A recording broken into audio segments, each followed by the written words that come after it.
Hello, the following video is an introduction into my experience in Thailand, Vietnam, and Cambodia through the UNC MBA program, Keenan Flagler.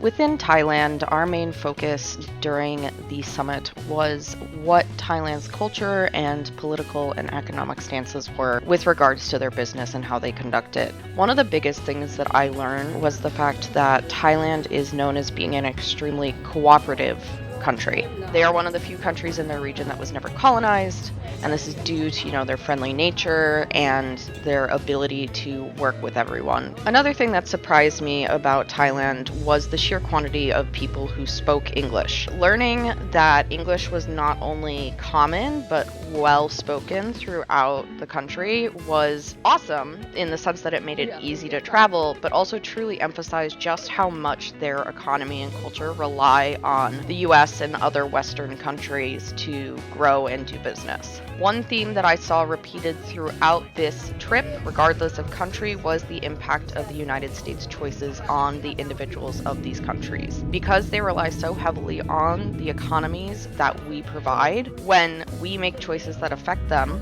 they too suffer. The tariffs that President Trump has put on other nations at this time are really high. Anything from 20, 40, 50% is what the countries in Southeast Asia are experiencing. These tariffs are taking business away from these people and forcing them to find alternative routes to support their own economies. While in Vietnam, one of the excursions we did was to go market shopping to experience negotiation styles within that country. The first stop that my group made was at a shopping mall in Vietnam that was completely vacant. When we asked the few people who were in the shopping mall what had happened and why it wasn't successful, a lot of them emphasized that the prices were too high and they couldn't afford the rent, and that also business hasn't been as good. Now, I don't think it is the United States' responsibility to care for every single person on this planet. However, I do believe that it is our politicians and large corporation job to think of the impacts that our country has on others as one of the major superpowers in the world economy.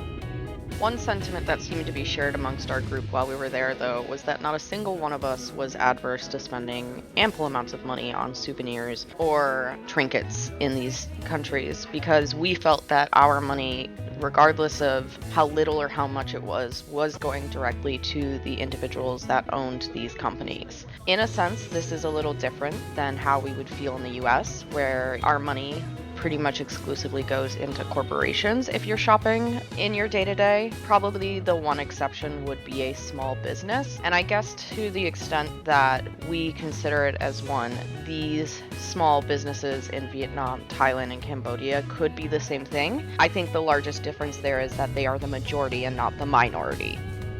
One topic that we discussed pretty regularly on the trip was the attitude of the individuals within these countries compared to, say, us in the United States. A lot of them approached every single day with positivity, happiness. They were more excited to collaborate. They wanted to share what they had, regardless of how little it was. I'd say that this was true of both Thailand and Vietnam, where, people had a good standard of life. We saw this a little less so in Cambodia in the sense that they had so little that they could not give even if they wanted to. They still approached things with a positive attitude and really did their best with what they were given, but at the end of the day, Cambodia is unfortunately still quite behind where these other two countries are economically.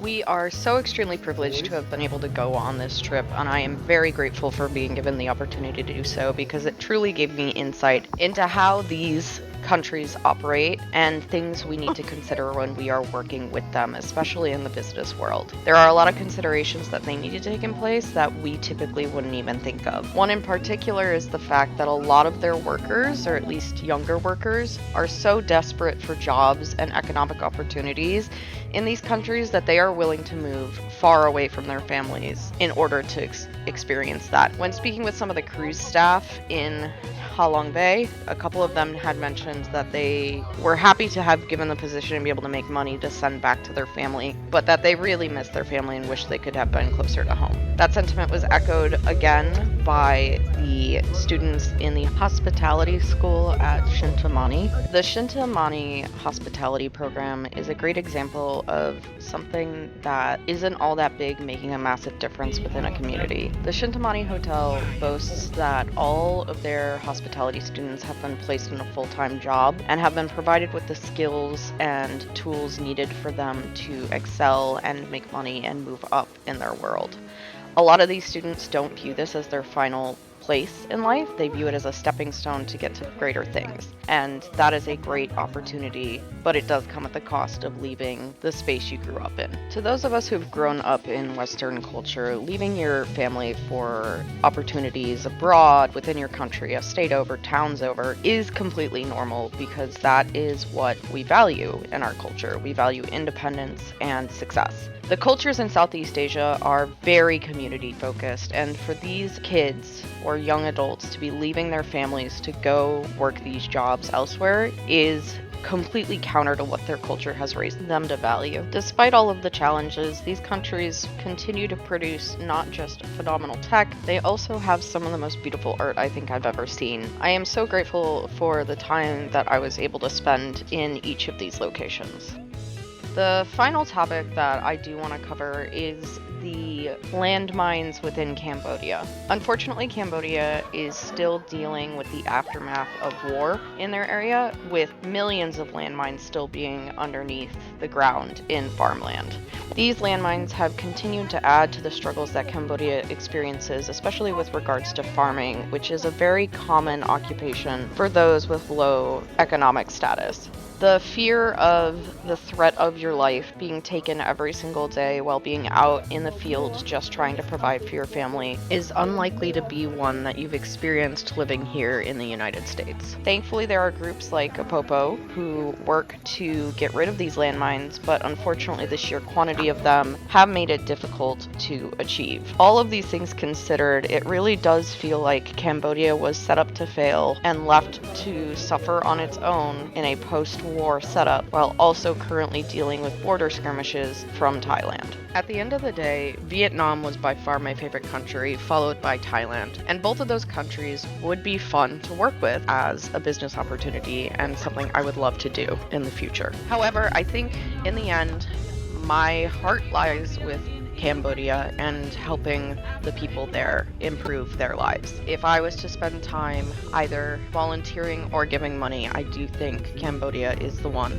I would like to do most.